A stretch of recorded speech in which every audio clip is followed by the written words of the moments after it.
This thing going. Excuse us for running a few minutes late. My name is Mike Anderson, and this is a meeting of the Planning and Zoning Appeals Board on July the 28th, I believe it is.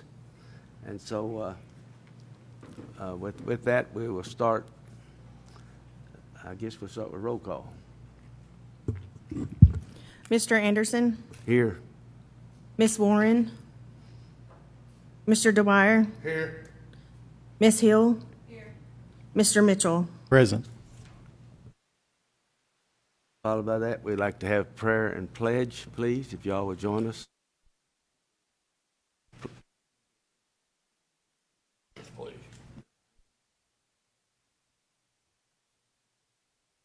Dear Heavenly Father, please be with us tonight as we hear our citizens' concerns.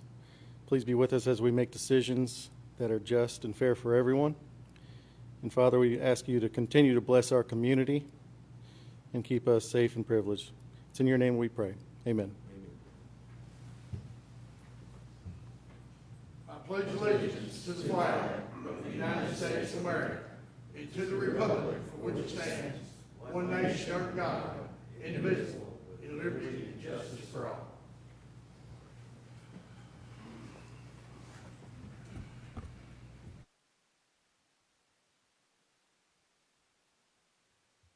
Yes, we have 5.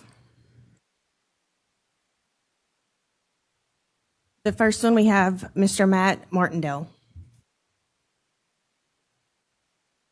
Good evening. I'm Matt Martindale from 7109 Sweetbriar Circle.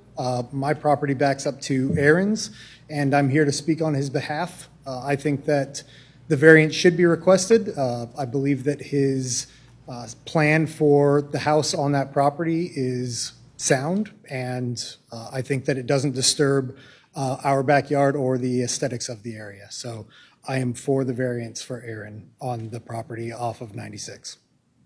Thank you. Thank you.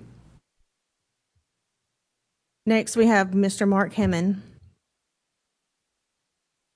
Hi, my name is Mark Hammond, and I'm also a neighbor. I live right next to Matt, and our property backs up to Aaron's property as well. Aaron and I share a similar type of work having to do with sound travel. And so the noise that comes from 96, if Aaron is required to build 18 feet from 96, that would completely eliminate his ability to do the work that he's doing, and he may speak to that. But also, just in conversations with him, he is also very much in favor of keeping the beauty of those trees, the woods, and they're absolutely beautiful. So I just want to be here to pledge my support for Aaron as well, and so that's why I'm here. And thank you very much for your consideration. Thank you. Next, we have Mr. Tim Galf. Hello, I'm Tim Gale. I live at 7107 Sweetbriar Circle on the other side of Matt. We only have a partial part of the back of our property butting up to Aaron's property. But and Matt showed me an overview map today earlier, and where he's wanting to put the house, and it looks like a good area. Especially leaving that area, we're the only ones that don't have a fence along there, and that's the area that all the wildlife, it's a kind of a corridor. And I think if they leave the trees and all, I think that's going to stay that way. And so I'm good with what they're wanting to do. Thank you. Next, we have Mr. Michael Stark.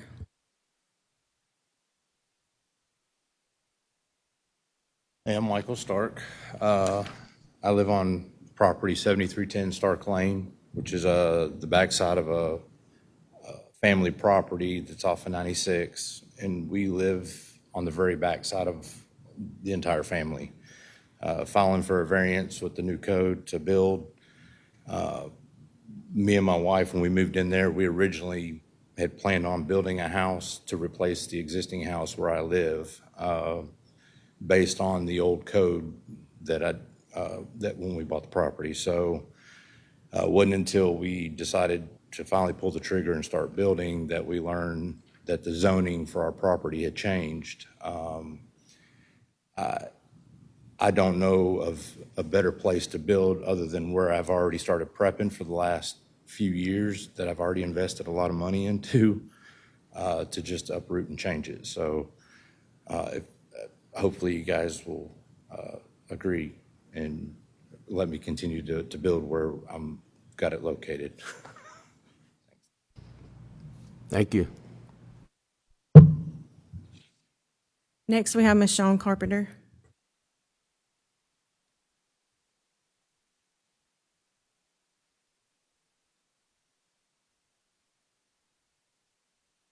Hi, I'm Shawn Carpenter. I am the neighbors to Emily and Aaron, and I'm here in support of them. Having them build a house 6 to 18 feet from the road is just pretty dumb. It's like building a bus stop. You know, you don't buy 5 acres and then sit right on a highway. They're good people. It's a beautiful area. Let them enjoy where they want to build their house at. And then also I thought about the possibility of, in the future, if the road is widened, so they're going to be right on the road, that's just, let them have use of their property, and it's gorgeous. Thank you.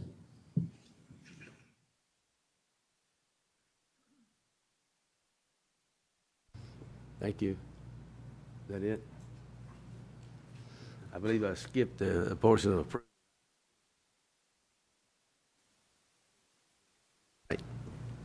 Motion to approve. Second.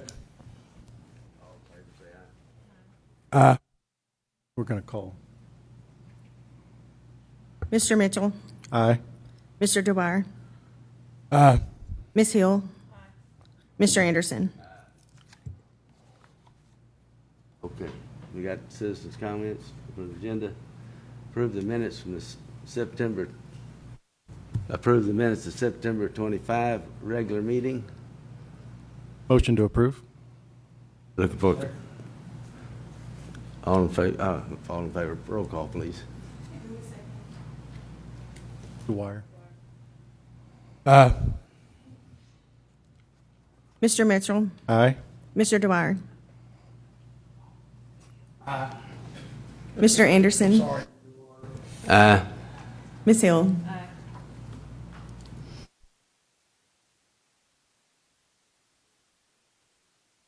We're down to new business, so with that, let's get ourselves in order here. We don't meet every month, so we may be a little rusty, but bear with us. All right, we got new business. So, Planning and Zoning Board Resolution 10126, public hearing, variance requested for 7310 Starks Lane, map 18, parcel 01503, acreage 6.5 acres, current zoning CD4C. Neighborhood corridor property owner by Michael Stark. The applicant is seeking the relief from a current zoning setback on their property. And I guess you've heard the citizens' comments. So we have an attachment of a survey. Can we see that? There's a survey. We have attachment. If everybody can see the survey, you maybe have already reviewed it. We will follow that with our staff comment. Thank you, Chairman Anderson and all the other commissioners. Probably the last time you met, you did not see me and probably didn't see these two gentlemen either. So not to get away from this, but I thought we'd introduce ourselves real quick so you know who we are. My name is Kevin Chasteen. I work for Griggs Maloney Engineering. We're based in Murfreesboro, Tennessee. I am a consulting planner for City of Fairview. I've been assisting the city in the planning department for close to 3 years now. Nick is the associate planner. He's been here for 4 months. This is Austin Brown. This is your new planning director, and he's been on the job for 48 hours. So just want to kind of give you an idea of who we are, and I know you've probably not seen us before, so wanted to do that before we got started this evening. And with that, I'll go ahead and read the staff comments for item number 1 here. Mr. Michael Stark is the property owner for the property at 7310 Stark Lane. That property contains just over 6 acres, and it is located at the end of Stark Lane, as Mr. Stark just noted that to us. Currently, there is an existing single-family residence there that Mr. Stark said indicated that he is currently living in. The property is currently zoned CD4C, Neighborhood Corridor. That zoning was placed on the property with the adoption of the new Fairview Development Code and zoning map, which was adopted by the Board of Commissioners on April 2nd of this year, 2026.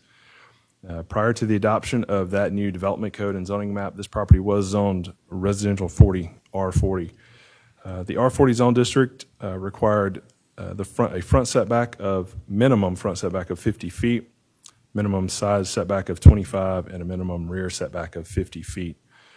The new current zoning of the property, CD4C, requires a minimum front setback of 6 feet and a maximum front setback of 18 feet. The variance request that has been submitted is to approve a larger front setback than the maximum of 18 feet. I think the best description of this, if you look on the survey that you do have on the screen, you will see at the very bottom there, the red box, that is the proposed residence that Mr. Stark and his family desires to build. Up just a little bit into the left in the hatched area, you'll see the location of the existing residence. And so essentially they are requesting a variance so that they can build a new residence pretty close to where the existing one is on this property.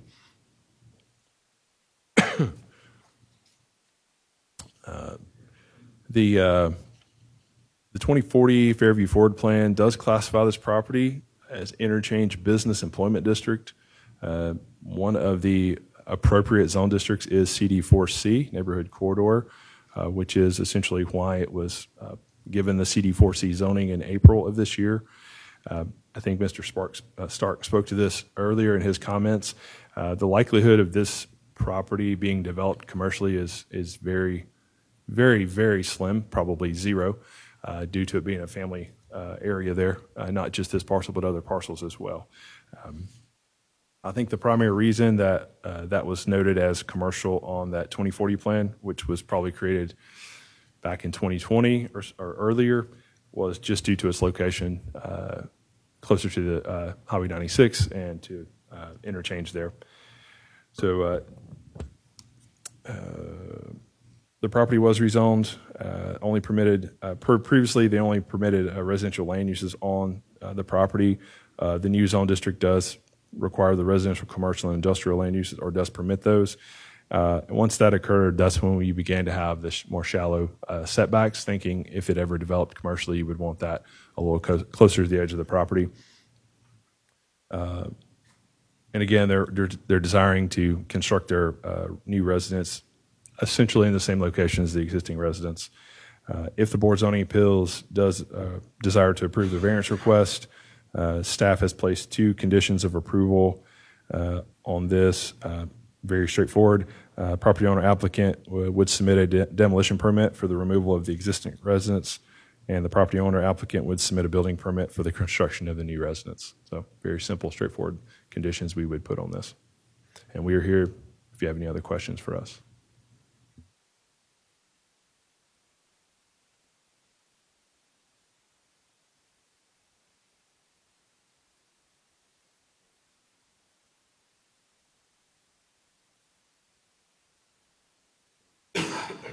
All right, now, you've had the staff report.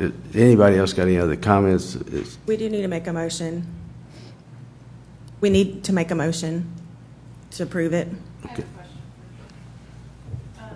If the variance is approved, does that grandfather into the future anybody that purchases that lot or parcel, or is that specific to the owner? A variance would run with the property. So if they were to decide for some reason to sell that property and someone else desired to build there, then they would have the ability to build at that setback as well. As a point of order, I believe we need to have a public hearing, open any citizen comments. If none are after that, we will then make a motion and we can just start to discuss. So, you want to open a public hearing, sir? Yeah, oh, is that required? Okay, so I didn't hear that in your staff report. The requirement for the public hearing? Yes, No, sir, I didn't have that in the report itself. It was just on the agenda. okay. Sorry. So that would take place over what period of time? Mr. Chairman, if I can. Josh Hogan, I'm here for the city attorney tonight, work with Mr. Carter. So typically how this would go is the next step would be we'll now open the public hearing, invite any comments for the public hearing on this particular item. If they've already spoken or if there's any additional, then come up. If there's no additional, then close the public hearing. And then you would entertain a motion on this item. And after a motion's been made, then you get into discussion. Okay, well, my question is then, since we've still got a public hearing, if we passed this and approved it, would that eliminate them the need of the public hearing? No, sir. It's more just procedurally, but we just want to be sure we check all the boxes whenever we approve or deny something. So I would recommend proceeding from here, open public hearing. Yeah. Frequently, there's no comments, but just in case. And then bring it back next month? No, sir. We do it all tonight. All at the same time? We open the public hearing, ask for any comments. Once there's no more comments, close the public hearing, and then we can move to a motion tonight. Tonight? Yes, sir. Okay. So you don't have to give a notice on your public hearing? It's noticed as part of this agenda. Okay, all right. So just be open the public hearing. Okay, so with that, I guess we recommend, does anybody want to make the recommendation? Just open. Open a public hearing at this time. Anyone got any further comments? With that, we'll close the public hearing. All right. So with that, I guess, anyone want to make a motion? Motion to approve item A, new business. All right. Should I call for a second? Second. Will you please make a roll call? One Mr. second. Mitchell? I'm sorry. Okay. I would like to, Chair, Okay. could I speak? Yes. Thank you. I went out and I looked at this property. I wanted to see what the topography looks like. From a topography map, it's hard to see. You could see on this map, though, that there's a lot of lines and they're very close together. So you'd expect there to be some hilly terrain. On the front of the property, as you come into it, there's a little notch out here where the 18 feet setback from the bottom of the notch would put it in a pretty hilly location. If required to build right there, I think that would incur a lot of extra cost, potentially a financial hardship on Mr. Stark and his family to build. So from the staff recommendations that we received, it was that standard one, that by reason of exceptional narrowness, shallowness, or shape of the particular piece of property at the time of enactment of this ordinance, by reason of exceptional topographic conditions or other extraordinary situation shall read the rest, but topography is one of those. It was written that standard one was not recommended to be approved on that one, so that, you know, that we did not meet variance standard one. Personally, after viewing the property and looking at the topography, I would say, in my opinion, that standard one is met. That was the only standard out of the 7 that staff did not recommend moving forward with this variance. In my opinion on this board, I believe after viewing the property, topography dictates that standard one would be met. And for that reason, Mr. Chair, I would say that I'm a yes on granting this variance tonight.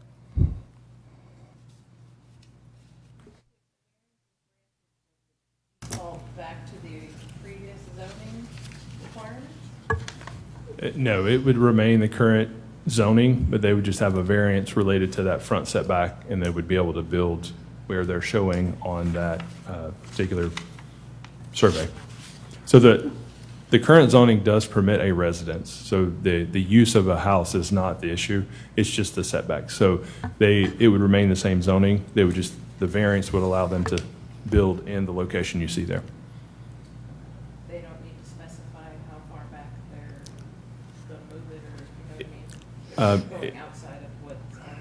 Now, if they had not provided this, we would probably want to see a distance, but with this, they have a specific location where they want to have it located. And so essentially, you're approving the variance, and it is contingent on, or you're saying that is the variance that you're approving is that specific location. To answer your question, the only conditions are the two that are listed on the resolution, the demolition permit and the new building permit. And I went out and viewed this property as well. I have to agree with Andrew. I believe this should be a yes, should be passed.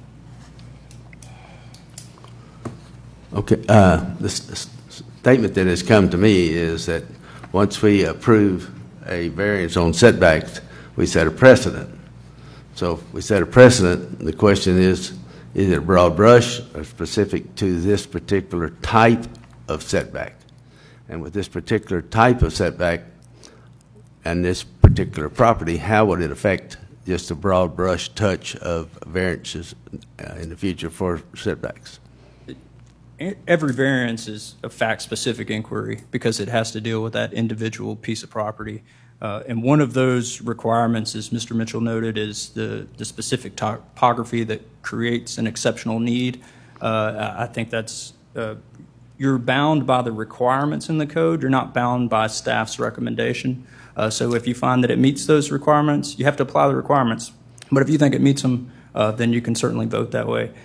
As far as how that would apply to another parcel, you would have to make you'd have to make a particularized finding on any future parcels.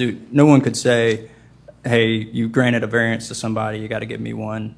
You have to apply it to each individual parcel.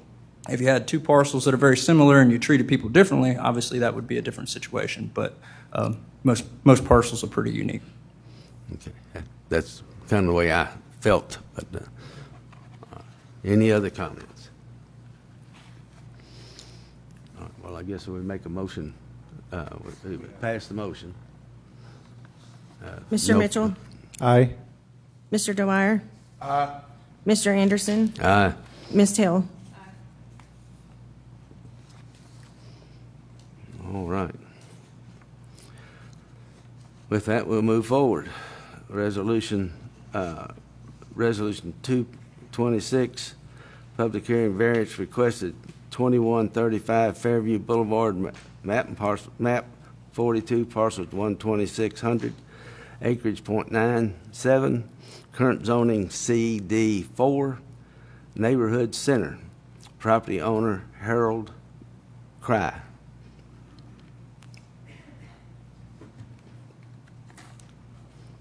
Any comments? Staff report? Thank you, Chairman. We do have staff report, and we will read through that now. Mr. Michael Heinman, architect for this project, has submitted on behalf of the owner a variance request for properties located at 2135 Fairview Boulevard, Highway 100, and the property directly north of 2135 Fairview Boulevard. That property tax map 042 126.01. The property to the north does not currently have an address. Both of those properties together contain 2.838 acres, and as noted just now, currently zone CD4, Neighborhood Center. Currently, the property has been graded for future commercial development, but we have not received any specific development plan submittals to go before the Planning Commission. Staff has had some pre-application meetings, and we've had some discussions with the engineers, architects, and the developer of the property, which is how we have ended up here this evening for the variance request.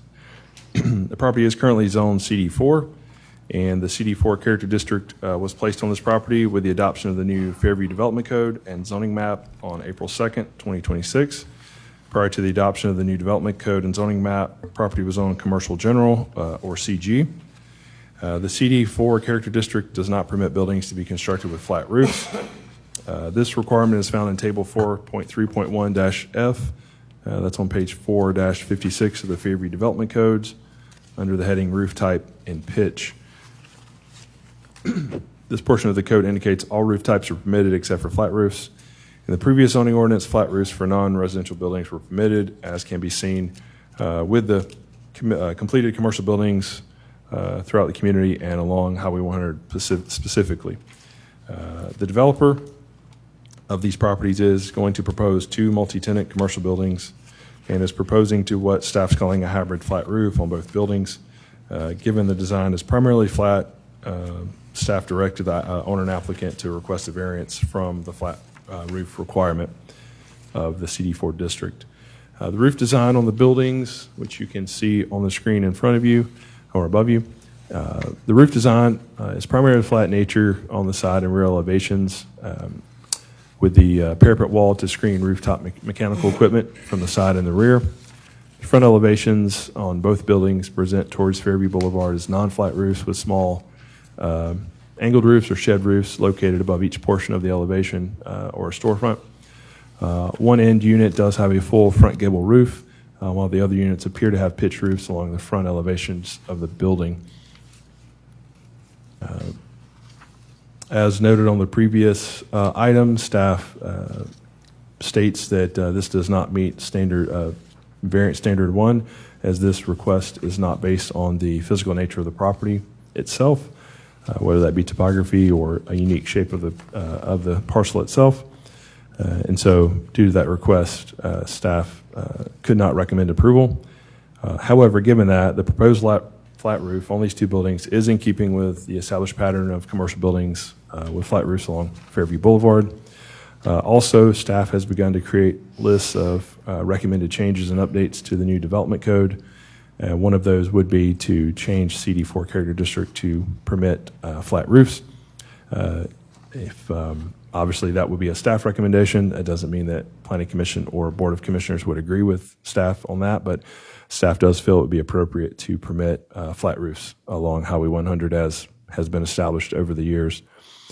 If the Board of Zoning Appeals decides to approve the variance request, we did place one condition of approval that would need to be included, and that is listed within the staff report, and that is that the property owner applicant will submit their site development plan to the Planning Commission, and that it would need to meet all requirements found within the development code, and that would be for Planning Commission to consider and potentially approve. Yeah, I have a question, man.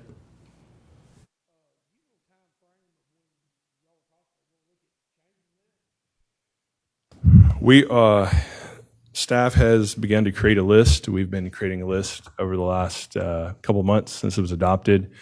We do not have a finalized list of initial updates. Even probably the quickest it would be updated, given just the basic process through Planning Commission and then Board of Commissioners, you're looking at a minimum of 4 months.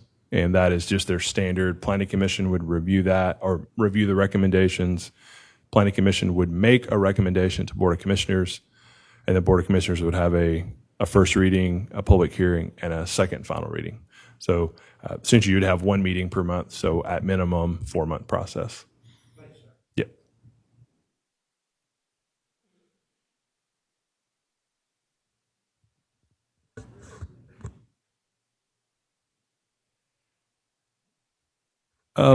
So the new development code that was created and adopted here is what's called a hybrid code. And so essentially it regulates land use, but it also regulates the form of the buildings, a form-based code. It's something new for Fairview. There's a lot of communities around the country that are beginning to utilize hybrid codes like this. And so in this case, the CD4 district is for a district that may have commercial, it may have residential, and the desire is aesthetics and a compact design, something a little more traditional, neighborhood, downtown, where you may still see flat roofs, but you also may see things that are commercial that look a little more residential. So essentially, flat roofs were probably not placed in there for pure aesthetics. There are other communities, and again, we can't make decisions on other communities, but there are other communities around Middle Tennessee who have adopted very similar codes that do permit flat roofs. So why it was not here, we're not sure, but staff does feel like that's something that should be changed in the future.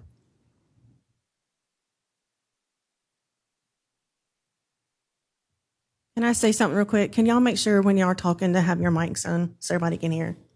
Yeah, we have a learning curve here. Okay, I do have my mic on. So, is this requiring a public hearing as well? Okay. So we're now open for a public hearing. Anyone want to talk or make a comment during the public hearing? No one's running to the microphone, so I'm going to adjourn the public hearing.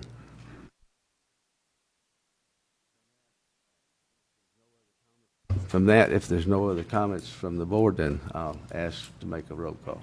Make a motion. Someone make a motion. Motion. Second. Just to clarify the Roll record, call. is that a motion to approve with the staff's condition of approval? Yes, sir. Appro- Yes, sir. Okay, just to clarify. Chair. Sir. You have a comment? Yes, sir. Go right ahead. All right, so I wish we had some of the previous staff that was involved in creating the code, because I'd like to hear why we chose to do the flat roof design ban in this district. And I'm certain that none of y'all probably have that information. I was a part of the committee that reviewed, but my portion, that was not necessarily the portion I was tasked with. So I think ultimately it was something that was, I hate to say it, but essentially overlooked. You've got a nearly 500-page document and extremely detailed compared to the former zoning ordinance. And you have several people, but going through 500 pages, things unfortunately do get overlooked and missed. Yeah. That was not something that was discussed in detail at our meetings. We had different people were tasked with different portions of it, and unfortunately, I can't speak to that. That was not my particular area of review. Yeah. So, as a board, for me, that you have the spirit of the law and you have the law. The law says we can't have a flat roof, and staff report, and I agree with staff report, that they have not met the criteria to grant this variance. And then we have the spirit of the law, which is every other commercial building, if not all other commercial buildings in Fairview, have a flat roof. And I drove around the other day trying to find one that didn't, and I really couldn't. So the spirit of the law says that it makes perfect sense that this would be approved as a variance. I do also see that they have made an effort to give the resemblance of a rooftop, as we see in the diagrams. So I can appreciate that as well in the drawings that they've provided here. However, they could likely change because this hasn't gone to Planning Commission. It looks like they're moving in the right direction. So even though I don't see where in the 7 standards that they have met criteria in that way, I don't think that the current ordinance is fair across the board for all commercial development. I would have to agree with Andrew on that, because France, which I know it's been there 100 years, but all those are flat roofs, and I don't want to impede these guys' construction, holding up for 4 months waiting for the ordinance to change. But yet again, is there any way we could maybe visit and do some kind of revision between then and that 4 months where these gentlemen can do what they would like to do with a flat roof? Unfortunately, we could not do anything faster than 4 months. Staff just doesn't have, staff and or planning commission doesn't have the authority to make a change to the ordinance. Ordinance is a legislative action, and BOC is the legislative body of the community, and they're the ones that have the final say, and they have the ability to change the ordinance. A couple of things I would add. In the new development code, there are 2 zone districts that are commercial, CD4, and there's also CD4C. Just so you know, CD4C does permit flat roofs, but CD4 doesn't. That's the only 2 commercial districts we have in the code. Again, why there was a distinction between those 2, I'm not aware of why, but there is. And so essentially you can have flat roofs in one, but not in the other. That's another reason staff is of the mindset to bring forward a change to this in the future. And this next statement is a little outside of the purview and outside of the request tonight. But in case it comes to your mind, as this does go through planning commission process, there will be required landscaping, there will be required buffering on the rear portion of the property for the properties adjacent to it. So if you all had any ideas or concerns or thoughts about what would this look like for adjacent property owners, there will be landscaping required and buffer requirements along the edges of this property. So there will be something there that would screen for other properties adjacent to it. Good, because I'm an adjacent property, so. There you go. Thank you. Mr. Chairman, can I have one piece there? So Yes, sir. the timeline, it's not for anyone sitting on it. It has to go to planning commission. That's 1 month. There has to be a public hearing at I guess public hearings in between. So there's a first reading because it's an ordinance. Then there's a public hearing at BOC, and then there's a second reading at the BOC. So there's your 4 months. That's as fast as it could happen. Just for some background on that. And the other piece of it is that it's a new code. There's a lot of it got adopted all at once. We all know practically that's how it happened, but you go to the BZA with the code you got, not the code you want. It may change over time, but I would encourage you to try to apply the code. That's what was passed. In this case, if you're inclined to find a variance, you might find that it does meet Section 1 because in this particular instance, it's carrying over a prior CG zoning, and it's in a parcel that's surrounded by lawfully established flat roofs. So that might be one reason that you consider that it meets Section 1. It's about the most creative thing I have. Okay. Yeah, thank you for that. I think based on what you said, I would agree with you that it would meet Section 1 by technicality's sake. Just want to put that on record. I have a question. It could be for staff and it could be for the attorney, though. We're seeing these diagrams, these drawings, right? And these haven't been approved through the normal channels, Planning Commission and BOC. So we approve the variance tonight. It really means nothing for what we're looking at right now. That's true? That's absolutely correct. None of these diagrams are binding. What you're doing is granting a variance, and that variance will run with the land. Has already been discussed. This property sold to another developer, and they want to do another commercial activity with a different site plan. None of this site plan is binding. I'm sure it's a good faith demonstration of what they plan to do, but the variance will stand.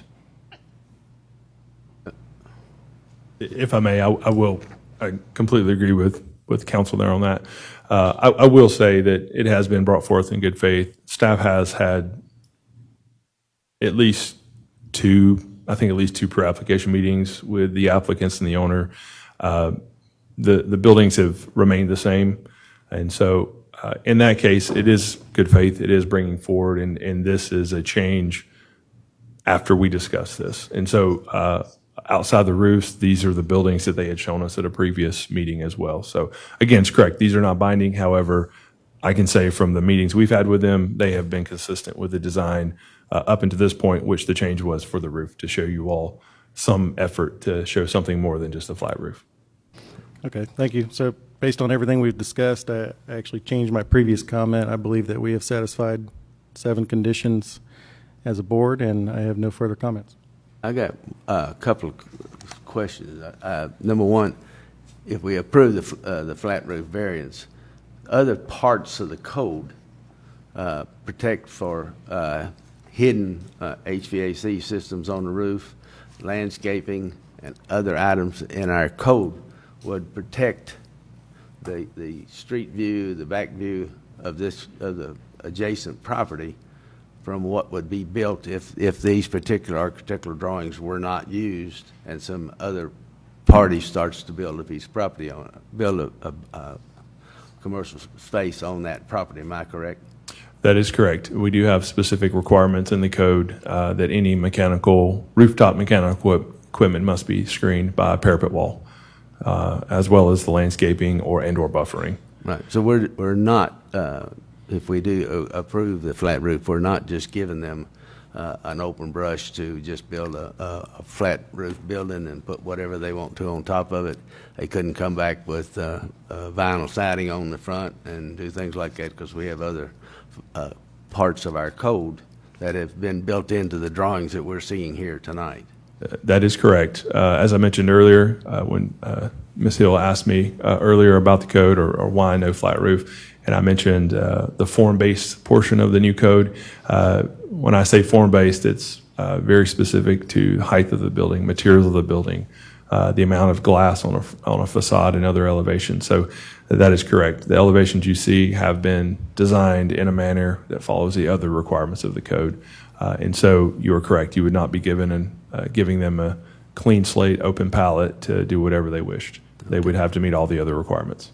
Thank you. A few years back, I was on the Planning and Zoning Board, and we were dealing with a similar situation when we had the city had adopted a code that was brought from another city without going over hardly any of it.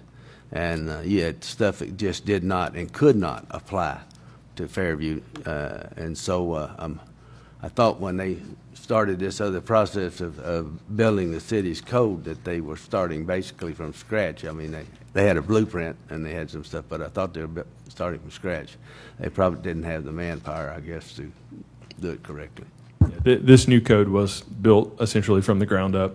There are some portions of the previous code that have worked well, and those are retained, or the language in that was brought over to the new code. But for the most part, this new code is a complete ground up rebuild. It was worked on for a year plus to do so. Thank you. Yes, ma'am. We're ready for a vote. Mr. Dwyer? Mr. Mitchell? Aye.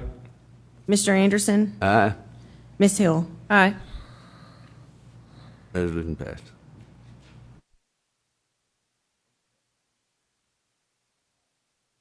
Item C, BZ, Planning and Zoning Appeals Board Resolution 326, public hearing variance request for 314 Highway 96 North, map 042, parcel 03800, acreage 5 acres, current zoning CD4, neighborhood center, property owner Aaron Curtis. Applicant is seeking a relief from a current zoning setback on their property. You've got the attachment up above there, okay? Sir? Yeah, can we just have an open hearing at this time? Please. Hello, Emily Curtis, 7412 Marissa Way, Fairview, Tennessee. Aaron Curtis is my husband, and we would like to build a house at 314 Highway 96. And so we come before you tonight to ask you to please grant the variance for us. Also want to thank several of our brand new friends and soon-to-be neighbors for coming to support us. Ms. Shawn, thank you so much, and we appreciate your time.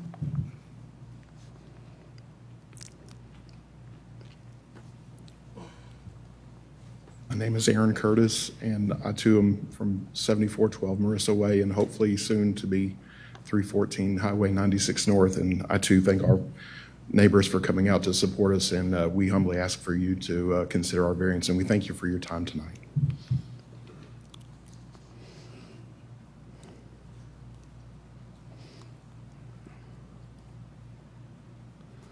At that time, I guess we'll go for staff report. Mr. Aaron Curtis and his wife Emily, property owners, that you just met, have submitted a variance request for their property located at 314 Highway 96. Contains 4.68 acres, located on the north side of Highway 96, directly across from Clear Meadows Lane. Currently, the property is fully wooded and is vacant. Current owners are wishing to construct a single-family detached residence for their own personal home. Property is currently zoned CD4, Neighborhood Center. Again, the CD4 character district was placed on the property with the adoption of the new Fairview Development Code and zoning map on April 2nd, 2026. Prior to the adoption of the new development code and zoning map, this property was zoned residential 40, RS40. The RS40 zone district required the following setbacks on the property. The front setback was a minimum of 50 feet. Side setback was minimum of 25. The rear was a minimum of 50 feet. The CD4 character district requires a minimum front setback of 6 feet and a maximum front setback of 18 feet. The variance request is seeking a front setback larger than the maximum permitted front setback of 18 feet. If you'll see the image on the screen, you will see that the owner is specifically requesting a setback of 300 feet from Highway 96 right away in order to construct their home essentially within the center portion of the property. The owner purchased this property with a plan to construct their home and the desire to position the home in the middle of the property was, one, to be away from the traffic and the noise created by Highway 96. It's also tied to the occupation of Mr. Curtis, who primarily works from home, and his profession requires a low noise environment. They've also made design considerations within their home building plans to accommodate the work requirements of his occupation. They've also used specific building materials and located the workspace to the rear of the home. And they also desire to retain many of the existing trees as possible and other plant material to, again, reduce noise there as well. As you heard earlier from public comments, there are safety concerns for residents being located just 18 feet away from Highway 96, heavy traffic levels, and the potential for widening of Highway 96 in the future if that was to occur. Also, all the surrounding properties contain single-family residential homes, so similar land use. None of those are located closer than 70 feet to Highway 96, and some are located as far back as 200 feet. Staff acknowledges the rezoning of the property to CD4 is actually not in alignment with the future land use classification of the property of transition corridor as it was established in the 2040 Fairview comprehensive plan. If the property had been rezoned to a zone district that was in alignment with their the transition corridor future land use classification, the character district would have been either CD2W or CD3W, both of which have larger minimum front setbacks and no maximum front setbacks, which means if the property had been rezoned to be in alignment with the future land use map, they would not have need to come before you tonight to ask for a variance for their home. And if Board of Zoning Appeals desires to approve the front setback variance, the only condition of approval staff has placed on it is that they would, property owner would need to submit a building permit for the construction of their new residence. Any comments? Motion to approve Resolution 3-26. Second. Chair, may I speak? Yes, sir. All right. So, like the first resolution, we approved the variance on. There's the same set of standards of 7, and staff had recommended that standard 1, which was the same as the first resolution, was not met. Exceptional narrowness, shallowness, or shape of a particular piece of property, or by reason of exceptional topographic conditions, that's a mouthful, exceptional and extraordinary situation or condition of piece of property. So in my opinion, the exceptional and extraordinary situation is that Highway 96 is a main artery headed to I-40, and any property within that boundary that is set for the property would be dangerous, in my opinion. So on that, I think standard 1 is met on the exceptional and extraordinary situation, and that was the only one that was recommended to not be met, so that makes for our board. I believe all 7 standards to be met for granting this variance. I also have the comment of, based on the current zoning of the property, even though the variance would allow the setback, I believe you're still going to be judged by the rest of the building materials that under that zoning classification. So if you choose not to do that or use those materials, you probably end up back in front of this board. But this variance is primarily just for the setback. So no further comments. Board has no further comments, and I say we call the roll. Mr. Mitchell? Aye. Mr. Dwyer? Mr. Anderson? Aye. Ms. Hill? Aye. Okay, thank you. Final business for tonight is a resolution 4-26, public hearing variance request, Conrad Hollow Development, map 47, parcel 09500, acreage 41.78, currently zone CD2, rural, property owned by Ralph Thompson. This application is seeking an exemption from the driveway width requirements on corner lots. Do we have any attachments that we can show the public? Visuals?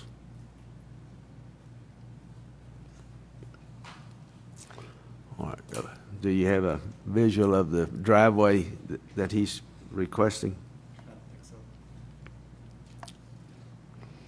Okay, you want to go ahead and open up for a public hearing? Any public wish to speak? My name is Louis Sloyan, and I'm here on behalf of Allison Corolla. She is not able to attend tonight. She was the one that submitted the application. She's now on maternity leave, so we're just requesting for 3 variances on 3 particular lots for the side entry garages, rather than the front drive going to the intersection. Very near the intersection, we would like to access off of the side street. The zoning code allows for only a 10-foot wide driveway in that area, so the variance would be to grant the full width driveway up to the garage location in the side yard. And I would be happy to answer any other questions when you guys get to that, if you would like to have further discussion later. Number one, you're saying you're only asking for the variance for 3 lots? Yes, sir. The 3 corner lots.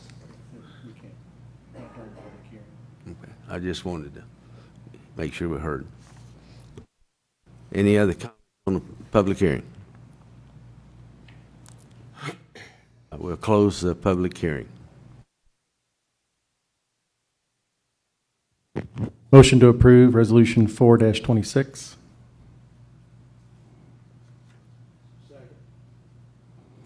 Second. Any board comments? Does staff have a report for this property? We do. Ms. Allison Corolla has submitted on behalf of the owner a variance request for this property.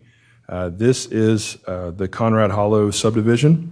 They have submitted a residential development plan to the Planning Commission for review and consideration. That particular residential development plan is going to be placed on the Tuesday, August 11th Planning Commission agenda. Due to it being on that agenda, this variance request was here before you all, as you all have the ability to approve a variance where Planning Commission does not. The property is currently zoned CD3 neighborhood. That was placed onto the property on the April 2nd, 2026, with the adoption of the new development code and zoning map. They are proposing 49 single-family detached residential lots. As stated by the representative here tonight, they are requesting this variance only on 3 lots, which are corner lots. Those lot numbers are Lot 10, Lot 14, and Lot 23. The CD3 character district contains specific requirements for driveway locations as well as widths. This can be found on page 4-47 under vehicular parking requirements. The new development code, again, going back to what we talked about earlier, being a little bit more on form-based and aesthetics and design, there is a requirement that the driveway can have a maximum width of 10 feet within what's being called the first layer of the lot. In CD3, that means the driveway can only be 10 foot wide for the first 25 feet of the property. After that time, the driveway can widen out to whatever the width needed to match up with the width of the garage. That is all based on the garage facing the front property boundary. In this case, they have 3 corner lots, and they are requesting to have the garages be loaded off of that secondary road, not the primary road, not the frontage road. The development code does not provide specific requirements for garages that are located on a secondary frontage. It still states it can only be 10 foot wide if it's on a secondary frontage, but it also says you can have the garage right at the end of that, which essentially gives you no room or opportunity for the driveway to actually spread out to match the width of the garage. So if they were proposing the garages to be straightforward, as they are on the other 46 lots, those all meet. They have 10 foot wide, and they go out to about 20-something feet to match the garage. On these 3 lots, they are desiring to have the access come into the garage off that secondary street. And in that case, the code says it has to be 10 foot, but you can have your garage right up to that. So there's no room for them to actually widen out to match the width of the garage. And so given that the zoning code is essentially silent on how that applies to a secondary frontage, staff recommended they come forward to you all with a variance request. Again, 46 of the 49 lots do meet the requirements. It's just the corner lots where there is some ambiguity with the code, and there's not any specific requirements on how that would be specifically applied in this scenario. Again, as mentioned earlier, this is an item that staff has put on the list and will be working to update to provide specific language in the new code so that there is no need in the future for variances like this to come in and be requested.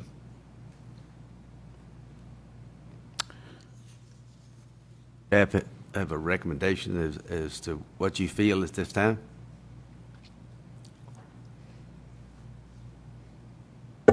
I'm sorry. I said, does the staff have a positive or negative comment on this? As with the other ones, this recommendation, staff didn't feel it met that first requirement of being related to the physical nature of a property.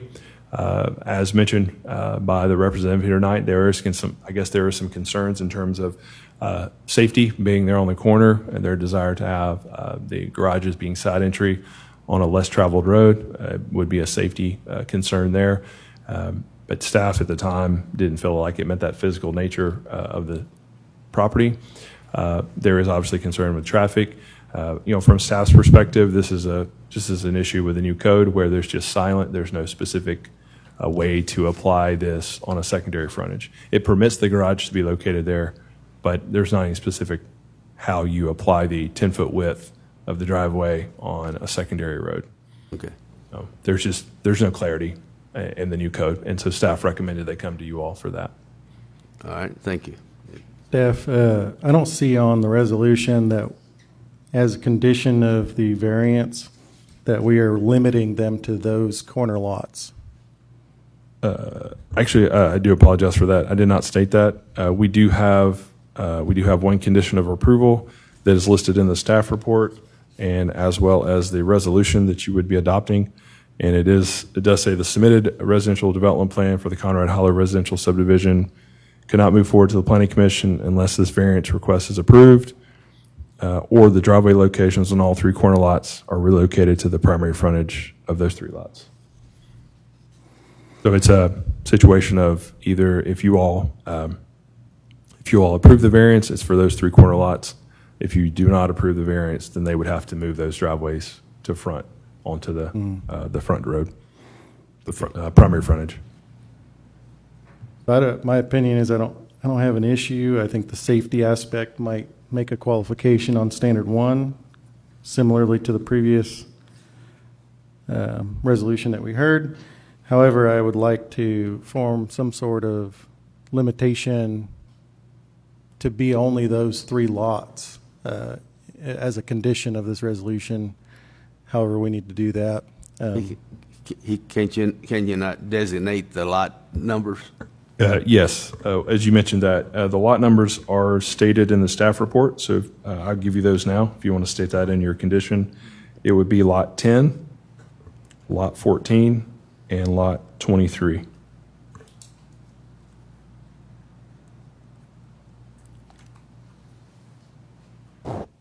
You said that last one was 23, correct? Yes, sir, that's correct. And that was confirmed by the representative here tonight as well. The representative here tonight, if you wanted to speak to that, would that be a condition you'd be okay with satisfying if we made a conditional approval on that only those 3 lots, those corner lots, could be approved?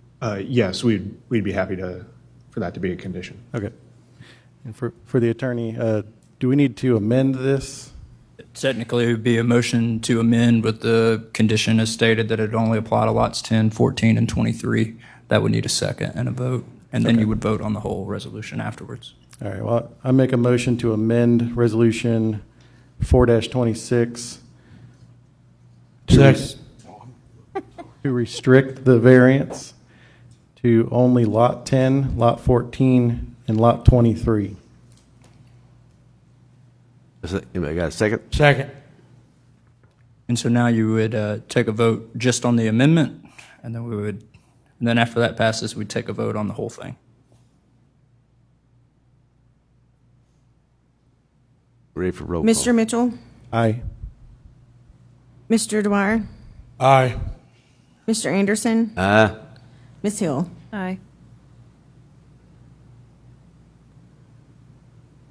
My question before we take the final vote, when you read your staff report and you referenced the 3 corner lots as designated on the plans, when they asked for their variance, did they have in that variance the numbers of the 3 lots? Yes, they did. So I'm not trying to say we shouldn't have done what we just did.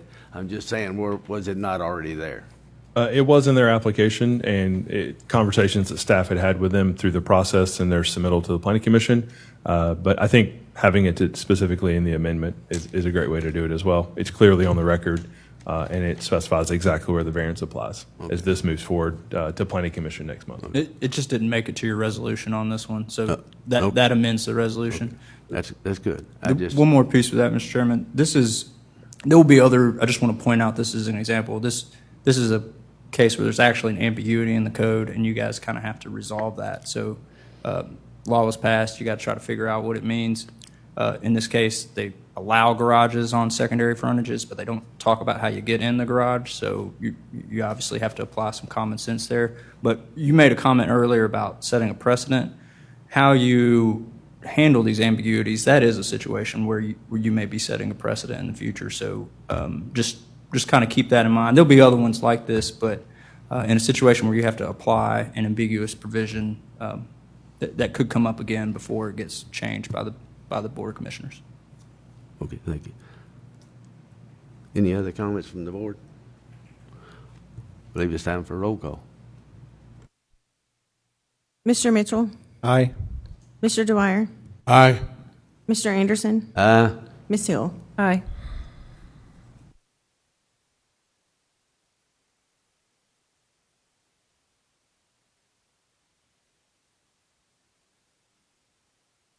Motion to adjourn? Yeah, let me make a comment before I do that. I'd like to embarrass my buddy Andrew over here. If anybody don't know this fine gentleman over here, he is our newly elected District 1 Williamson County Commissioner. And there's not a doubt in my mind that this man right here will serve Williamson County and the city of Fairview well. Without a doubt. This fine, upstanding young man right here. And I consider him a friend. So, if he's a play, if you hadn't met him yet, you need to. And I'll wrap it up with that, and I'll second. I got one comment on that as well. I've lived out here about 12 and a half years, and one thing I noticed right up front was I built quite a few houses back a long time ago in Williamson County, and Fairview has not had a very good presence in the Williamson County, much less presentation. Someone supporting the city and being right there in the county and on the board, and it excites me that he's there, and I'm looking forward to working with him. Thank you. With that, I'll call the meeting adjourned.